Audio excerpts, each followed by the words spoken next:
அவர்களுடைய அடிச்சுவடுகளை அப்படியே பின்பற்றிய சத்திய சகாபாக்கள், சன்மார்க்க புத்தர்கள்,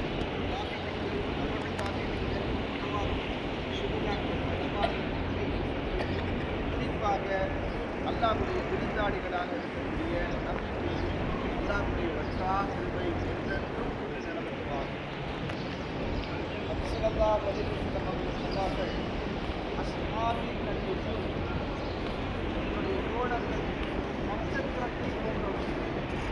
விடுதலை அவர்கள் யாரை பின்பற்றினாலும் நீங்கள் நேர்வழி அடைகிறது. சஹாபாக்களுக்கு இருக்கக்கூடிய அந்த அந்தஸ்து என்பது ரசூல் ஸல்லல்லாஹு அலைஹி வஸல்லம் ஒரு நட்சத்திரத்தை உயர்வாக சொன்னது போன்று பெருமானார் ஸல்லல்லாஹு அலைஹி வஸல்லம் அவர்கள் நம்மை பார்த்து ஒரு விஷயத்தை சொன்னார்கள். பெருமானார் ஸல்லல்லாஹு அலைஹி வஸல்லம் அவர்கள் என்னுடைய மவுத்